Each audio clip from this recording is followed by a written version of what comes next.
කතා කරන්නේ අපි කවුරුත් දන්න වන්දනීය පූජනීය ගලිගමුවේ ඥානදීප ස්වාමින් වහන්සේ පිළිබඳව.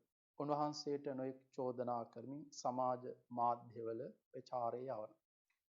ඒ අපි පිළිකුල් ලෙස හෙලා දකමින් ස්වාමින් වහන්සේ කෙනෙක් හැටියට ස්වාමින් වහන්සේ කෙනෙක්ට කරදරයක් වෙනකොට අපි උන්වහන්සේලාට අංචි අදින්නේ නැතුව උන්වහන්සේලාට ගරහන්න නැතුව මේ සම්බුද්ධ ශාසනය රැක ගන්න ඕනේ අපි හාමුදුරුවරු රැක ගන්න ඕනේ. අන්න ඒ නිසා මම දකින්න එක කෝණයක් එක පැත්තක් මම මේ පැහැදිලි කරන්නේ. උන්වහන්සේ චීවරධාරිය කියලා චෝදනා කරන උන්වහන්සේ මම දන්න කාලේ අපි පොඩි කාලේ පවා උන්වහන්සේ ධර්ම දේශනා කරන ශාසනයේ ක්‍රමානුකූලව නීත්‍යානුකූලව පැවිදි වෙච්ච ස්වාමින් වහන්සේ කෙනෙක්.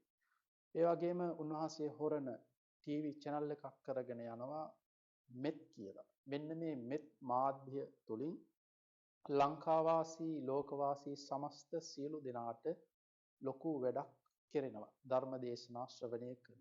ඒ ධර්ම දේශනාවලට දායකත්වයේ දරන පින්වත් බොහෝම සාධාරණව ධර්ම දේශනාවකට ඒ දායකත්වය යන භික්ෂුන් වහන්සේලාට බොහොම ගරු බුහුන් කරලා උන්වහන්සේලා ආගිය තොරතුරු හොයලා උන්වහන්සේලාට ගමන් පහසුකම් නිවැරදිව ඒවා සිද්ධ කරන බොහෝ වටින ආයතන. ඒ ආයතනය තුල මන්න පෞද්ගලික මන් දන්න තරමට කිසිම හොරකමක් ව්‍යාපාරයක් එහෙම වෙන්නේ නැහැ. විශාල භික්ෂුන් වහන්සේලා පිරිසක් ගිලන්ව ඉන්න තැනක්.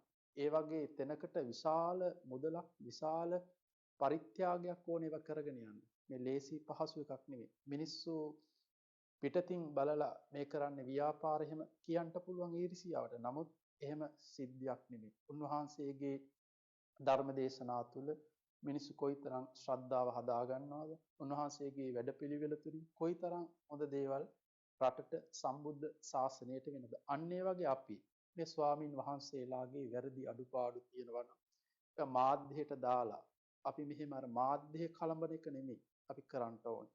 අපි කරන්න ඕනේ අපේ ස්වාමින් වහන්සේලා රැක ගන්න. බලන්න අපේ සිංහල ජාතියේ සිංහල මිනිස්සුම අපි සිංහලයම මරා ගන්නවා.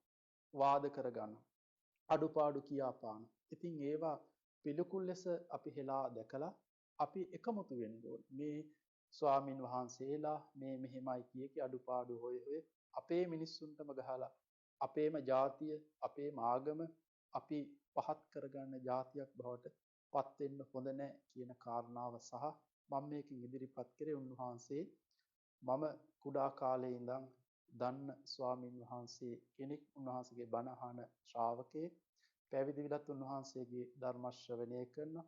ඒ අපි ඇති කරගත්ත යම් උන්වහන්සේගේ දේශනා තුළ ගුණයක් ඇතිනම් අන්නේ කතඤ්ඤු කතවේදී පුද්ගලෝ දුර්ලභෝ ලෝකස්මී කියලා බුදුරජාණන් වහන්සේ දේශනා කළා තියෙනවා. ඒ නිසා උන්වහන්සේගෙන් අපි දෙයක් ගත්තනම් දෙයක් දැනගත්තනම් අන්නේකට කළ උපකාරයක් හැටියට උන්වහන්සේගේ ඒ කරන මේ ශාසන වැඩපිළිවෙලට සාර්ථක වේවා බාධක කරදර දුරු වේවා කියලා අපි ප්‍රාර්ථනා කරනවා.